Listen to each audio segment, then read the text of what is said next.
Over the next few days of their very long trip, the automations aboard the ship made everything a bit easier, very easy, as in just need to be monitored. Because of this, the goers decided they wanted to explore the ship they were on as they realized the ship must be a lot bigger than they thought. They were each escorted by at least one crew member, and usually there was Betty or Veronica that came as well, just to help with some of the technical knowledge. The girls were surprised that the androids were actually dressed up. These were automatons. Why would they need clothing? It doesn't make sense. Veronica heard them talking about this and simply said, "Don't you like it?" as she turns and positions herself in a more provocative pose, even to the point of raising her index finger to her lips as kind of a cute gesture. The tour of the ship finally revealed the absolute true scale of the human ship, a ship that had been upgraded over many, many, many years. The cargo hold easily holds 3 million cubic meters of cargo crates. It's fully automated. Everyone can see the cranes, the belts, and everything else. Yet still, there's small items that seem to be fit in between the boxes. It's strange. And when they got up close and they wondered why these seemed to be haphazardly placed, but then they realized that it's strategic. They were told that this means that they can carry more cargo. As it turns out, humans are one of the only ones that do this, finding all the small gaps, as though they say 3D Tetris, which allows them to carry about 19% more cargo than any other ship its size. This is the reason for the exosuits, actually. They showed that the exosuits can pick up any of these crates without any problem and move them around. The girls got a chance to even try the suits on, though putting them on was not exactly fun, as they weren't sure exactly how to do it. They had to be coaxed in on each single part and then lined up with the nanosuits just to make sure that the dang thing works. Unfortunately for them, as they began to move, they almost broke themselves due to the sudden movements. Unfortunately, without a CNI, a cranial neural interface, the suits had to react to the muscles moving themselves, which meant that they could be overstimulated. Because these were set for humans and not goers, they had to be recalibrated before these goers actually snapped themselves into tiny little pieces. After checking out the cargo bay, they checked out the engines and were extremely surprised. They expected for a ship this big for the engines to be massive, but the engines, as in plural engines, were actually quite small. They were shown the stern 4 quantum flux engines. These use gravitational momentum to move the ship through the space, and they also double as gravity generators, if they so want to.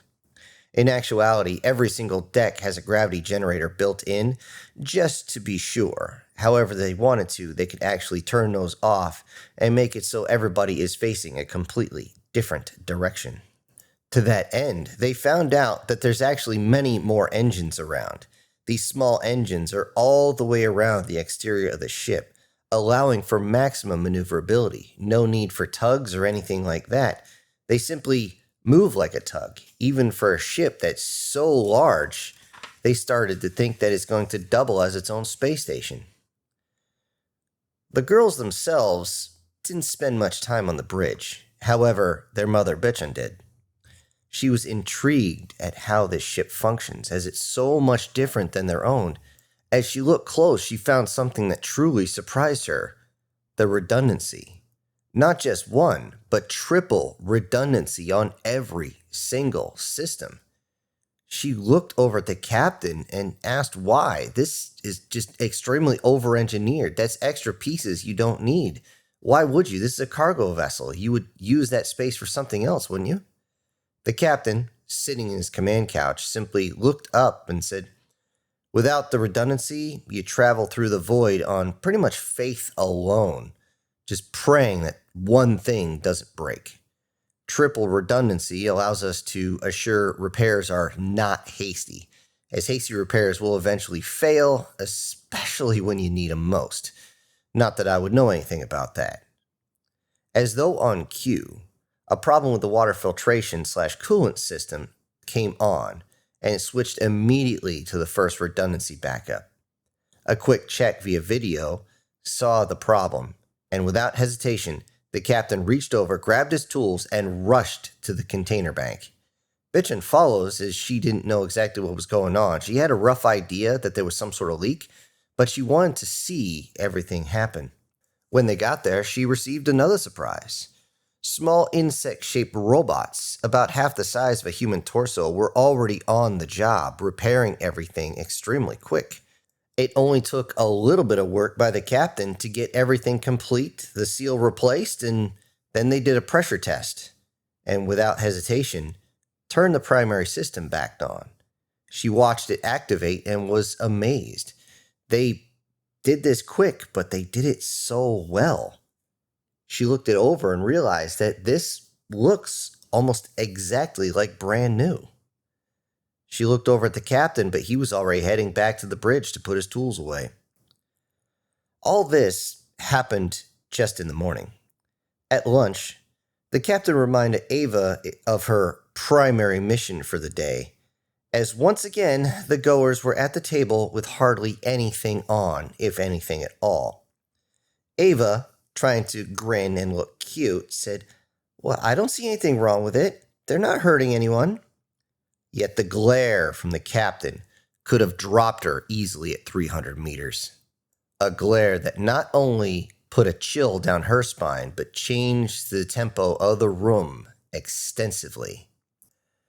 After lunch, Ava walked all of the ladies to the clothing assembler.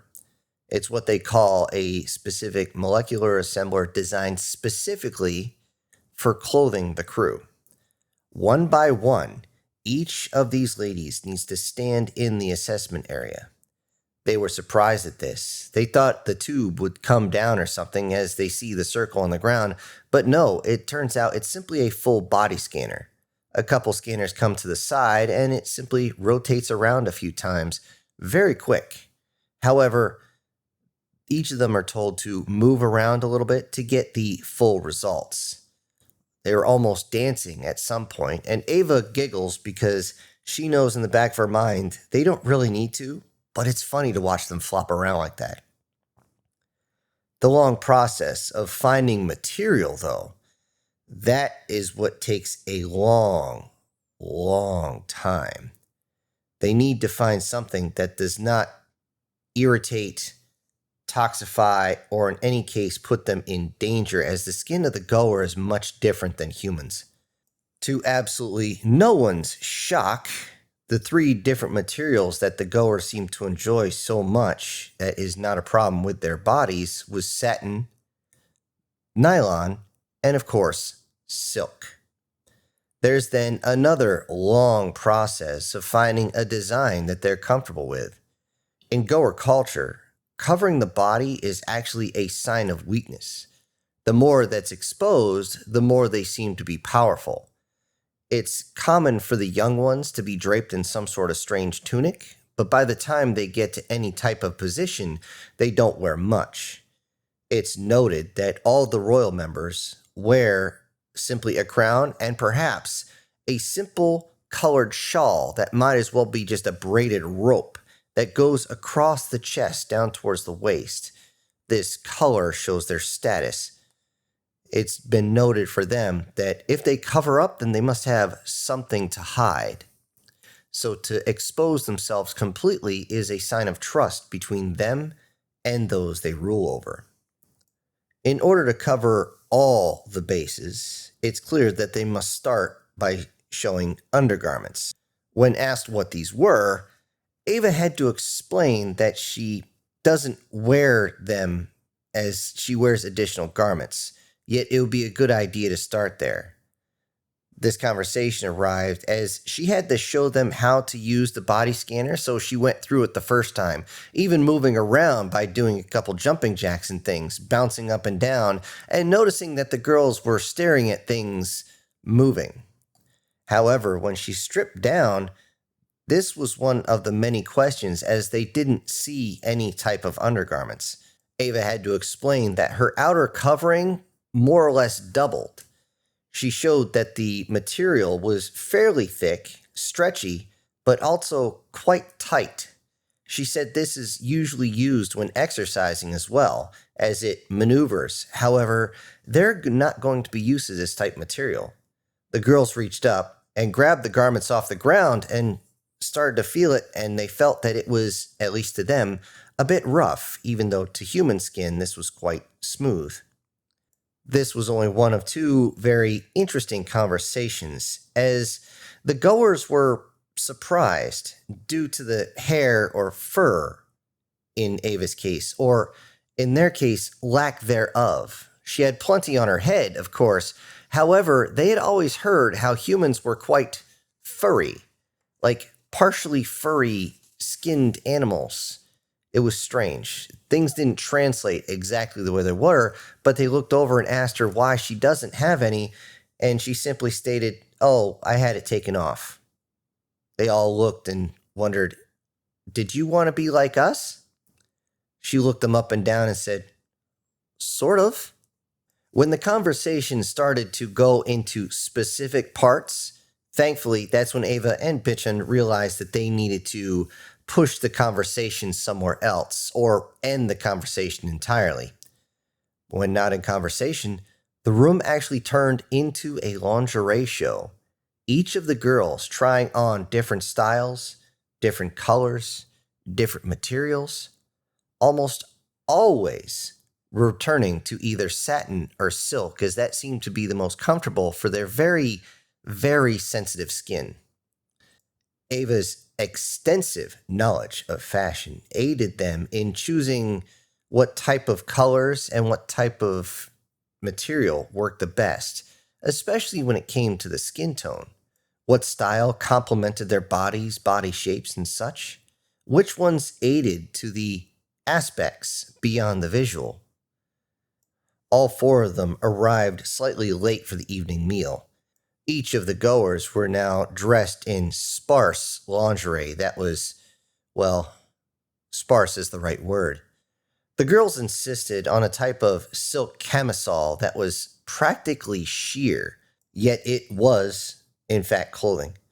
Their mother was a bit more practical in her decision, yet in a nearly sheer brassiere, and those did not make anything less distracting.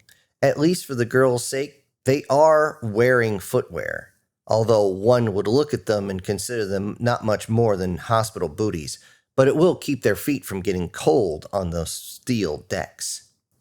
The captain, seeing all this, and said, "Oh, it's going to be a very long flight," as he tries to avert his eyes. As they enjoyed the meal, he said, "Miss Bitchin, just to know, when we are done, I would like to see you on the bridge. We have some matters to discuss." Of course, Bitchin was nervous, but she agreed to this as she was still a guest and being treated a whole lot better than she thought she'd be. After the meal, the captain waited until everybody left, as the girls were standing up and their tails would slightly raise up, and of course, this would raise the back of the camisole enough to see underneath it, making not only the captain, but Robert think, "I need a drink." On the bridge, the captain showed up with Bitchin already standing there looking at the different readouts. She turned around and saw the expression. He was not interested in any type of entertaining activities. He was deadpan serious. The captain said, "I always make it a point to know who is on my ship." Captain Sparrow was not very forthcoming when he left in one hell of a hurry. Bitchin was a little nervous. Did he mention why he departed early? Of course, this was simply deflecting the conversation, but the captain obliged her by saying, "Not directly, but you can always tell by the cargo. A lot of the crates were heading to the Chig homeworld. If I were to speculate, I would believe they have another addiction breakout. They've had enough of them. But hopefully, this time it's not coffee again. Those insectoids love it, but they drink way too much of it. Then again, it could be their addiction to sugar kicking in again. I mean, real human sugar gets them a little, let's just say if you like the insectoids in a intimate manner, then anyone who delivers the sugar is going to have a very fun trip and probably not want to leave. Seriously, though, it could be anything. They could be having another viral outbreak for all I know. Yet, since the chick homeworld is at least 108 degrees in the wrong direction from the destination you want to go, that's why he sold me the contract. Yet that still left me with a lot of questions. Like perhaps, am I transporting criminals? Am I trafficking victims? Perhaps trouble is not far away, Since I need to protect my crew, and of course my ship, I did some investigating, and I know you're being hunted. I have to know why, so I ran your species through the web. I made sure to only mention you along with Captain Sparrow, who should be making his delivery right about now. I found out about your mate and your sons. You have my condolences, but that is no reason to run away. From what I see, you're actually quite wealthy. And you can secure a whole bunch of resources, and you are... He pauses there as he's Bitchon with her tail actually on the ground, and she is shaking, almost holding herself. He can see the tears welling up in her eyes. The captain walks over, pauses for a second, and then slowly wraps his arms around her, pulling her close. He whispers into her ear, "You've not had a chance to grieve yet, have you?" He can feel her tighten her body, all her muscles, as though she's trying to protect herself. Then as he held her, she goes almost limp, and she begins to break down right there. For about an hour, she sobs into his chest, wrapping her tail around his body, pulling him even closer as look, she's afraid to let something go, something alive that's protecting her. For once, she seems to find comfort in the captain's very large and strong arms, and he holds her tight, but making sure not too tight as he's afraid to actually snap her. Even as she slips down onto the deck, he slides down with her. And after crying and shaking, damn near fainting from the stress of it all, she finally pulls away, thanking him, but simply thanking him with a look. Then they stand up, and the captain said, "If your head is clear, then perhaps you can tell me why you're running." Now that she got everything out of her system, she sits down and she starts to explain. Laying it all out, she mentions the assassinations and their straight up murder, truthfully. The laws of her species that she has to abide by. The family that betrayed her. The rival clan that will do anything to stop her from reaching her destination. And once there, she can easily petition for a circumstantial change, is what they call it. Meaning she will gain full control of everything and retain it, even if she or her daughters are bonded, i.e., married to anyone else. The captain is confused a little bit, as he's never really heard of this, as he's never dealt with her species before. He asks, why do they not just kill the entire family in one go? I don't get it. Bitchin, now totally able to focus, says, if they do, then all assets go to the state to be auctioned off. Doing it this way, they could still attain the assets in such a manner through the auctions. However, it would surely bankrupt those that attain all the assets. Such methods have been attempted before and succeeded, yet other parties will assure a massive price increase simply by bidding against them to make sure that this new rival clan does not get ahead of anyone else. The captain pulls back and says, Gotta love corporate fuckery, don't you? Bitchin looks sideways as this didn't translate right. She goes, "What?" He simply responds with, "Don't worry about it." The captain then recommends that they retire for the night. Bitchan recommends the same, but before leaving, she stops and asks, "Are these garments acceptable?" Motioning towards her memories in the sheer brassiere and holding her ample assets as she realized these are what's actually distracting him. Then bringing her arms down and motioning towards the very small amount of fabric towards the front of her lower half, even turning around to show her posterior, and it seems as though her posterior is eating the thong. The captain goes, I'll just say it is still clothing, but you have become even more distracting. Realizing what he's saying, her eyes betray the interest from his comment, and Bitchin simply says, "Perhaps I shall try something else tomorrow then." The captain sees her about to leave, but before she does, he says, "Just a bit of information before you go.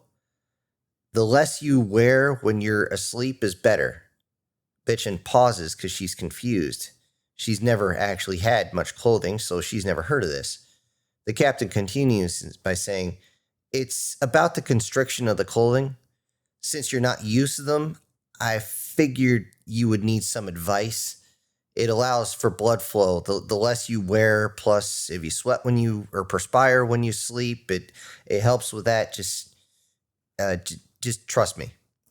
At first, Bitchin thought that he was saying something suggestive, but she saw how uncomfortable he is, so she simply thanked him and left. The next day, she realized why he told her as the girls showed up with their camisoles all sorts of wrinkled up and looked absolutely terrible from sleeping in them. Over the next few weeks of the journey, it was clear that Ava was just having fun with the girls, dressing them in provocative clothing, showing them how to stand in certain ways to posture the body specifically to show them off, and the tail always used to hint at something else just a bit, pointing with the tip of the tail at certain parts, maybe covering a little bit or just uncovering just a little bit, or in some ways pulling, even having Betty and Veronica in a classic naked apron for a few days during their duties. The captain and Robert focused on their work as much as they could. Robert, of course, looked at Ava and said, "You do realize I'm getting you back for this." And she would always have that look of, "Please do." As the girls played Dress Up Darling, everybody just kind of focused on what they were doing. Bitchan even joined them a few times as she thought it was fun as well. Her deep blue skin allowing for surprisingly even more color options just to accentuate the body as well. Bitchin did ask the captain once, "Why do you allow this to exist on your vessel? This obviously is not for your own enjoyment. You seem to be very distracted and uncomfortable during the entire ordeal." The captain, sipping on his coffee, simply said, "Out here in the void, things get boring. Very boring. A lot of times you're doing the same thing over and over again. A lot of people can't handle it. You can only beat the same game so many times before you just don't want to play it anymore. And besides, they're young girls. Let them have their fun. Besides, I could think of a lot of more trouble they could be getting into than just playing a couple rounds of Dress Up Darling or something like that." Hearing this, Bitchan got an idea. A few days later, she implemented it by shadowing the captain to see how he deals with the boredom of space. She was there when he woke up in the morning, not actually in his room, but waiting outside of his cabin. She followed him as he made his morning checks, then went to do his morning exercises, mainly cardio. He would either run, play racquetball, which she found to be unbelievably difficult, or do something he called combat training, striking different bags or moving in strange gestures, or even going into the holographic area and actually fighting holographic monsters in some way. which freaked her out. At one point, she asked, "What is that you're actually on top of trying to hold down?" He simply said, "American alligator. Want to give it a try?" Looking at the teeth, she immediately said, "No."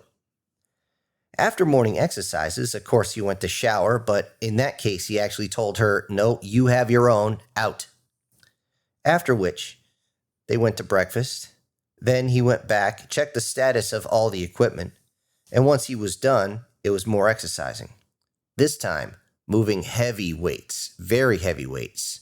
Many of them 4, 5, 6 times as much as Bitchan actually weighs. At one point, she asked if she could be lifted, and he simply reached over, grabbed her by the waist with both hands, lifted her straight up, and as her arms and legs went straight out trying to reach for anything that she could grab a hold of, as well as her tail almost reaching up to the ceiling as though to reach up to one of the beams to steady herself, he simply looks up and goes, "Yes, I can." And then he very gently put her down and went back to his exercises. After which, lunch. After lunch, there was a slight rest. Relaxation time, he called it. Reading, maybe some vid games, VR games, something like that. And that was his time for his body to chill out, yet he had to be awake. He had to be ready for something to come up. Then, of course, dinner. After dinner, and everybody said about what they had done during the day, it was time for final checks, the same checks that he did first thing in the morning. This seemed insanely redundant to Bitchan, and then she realized that humans have this thing about redundancy, especially in space. Once he was done with his checks, he went to the gym again, and Bitchan thought for a second that he was going to lift more weight or do something else, but instead, he simply stretched. He did what he called static stretching. He already moved around a bunch during the day, and now he needed to stretch his muscles out so they don't tighten up. Surprisingly, she found the stretches incredibly easy. In fact, he was able to stretch his feet all the way out to either side of him with a lot of difficulty, several groans even, as he simply said, "I never get used to this." Bitchan looked at him and said, "Really?" and immediately did a full split right in front of him, and he simply said, "Well, that's impressive." After stretching out and making sure that his body is taken care of, it's time for sleep. Bitchan finds herself completely exhausted keeping up. She finds that her body actually begins to develop, though, only after a few days of doing this. And this intrigues the others, especially her daughters, but it intrigues the others all for different reasons. For her daughters, it was a strange thing, as usually mothers don't have these kinds of muscles unless they have just had a child, as they need to carry the child around a lot. They have what they call mommy muscles. And when they said this at the table, all 3 humans actually choked on their food at the same time and started to laugh. When asked what was so humorous, the first one to gain their lungs back was Ava, who said, "That's a human thing as well."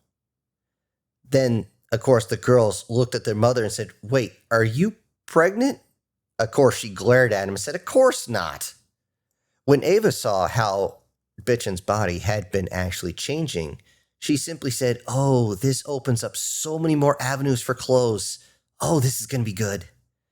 Of course, the men of the station were looking at it and saying, "Well, she's forming up quite nicely." And of course, the androids complimented several times, as when it comes to improvement, they love it. And just as the regiment that she was on, the one that was developing her body, was getting routine, almost boring, alarms began to go off. At first, it was simply a proximity alarm. Was it some sort of rogue piece of rock? Was it a ship in the space lane? What's going on? And then, of course, they hear the automated sound of general quarters. When this happened, the girls are immediately grabbed and rushed to their rooms, not knowing what the hell is going on. As soon as they got there, the 2 girls were immediately put into the gaming chairs and told to lock themselves into place. As it turned out, these gaming chairs were not just gaming chairs. These were there to actually support you in case of high G maneuvers. As they sat there, they started to freak out as straps began to wrap around their wrists, their upper arms, their ankles, their legs in several places, even around their torso, and at one point actually wrapping around the head, pulling it into the pad in the back. They were freaking out, thinking maybe they'd be experimented on. However, when told that this was to keep them safe, they relaxed just a little bit. Bitchin, and of course the captain, headed towards the bridge immediately. The captain got to the readout, went through, and with a single swipe of the hand, saw what was coming and said, "Well, looks like things are about to get interesting." Hello, everybody. This is Syntax. Thank you for joining me on part 2 of this ongoing series. And before I go, I need to say that today's winner is MTF Guard, Heresy, with Brian Kemp coming in a really close second. And I also need to send out some humongous thank yous to the supporters of this channel, and they are Prozac and Pancakes, Clinton Arundel, MTF Guard, Brian Kemp, Erica Gem, Julius Boone, Guardian Sage, and Steve Uwig. Thank you all so much for supporting the channel. Everybody else, I'll see you on the next one. This is Syntax. ejecting pilot.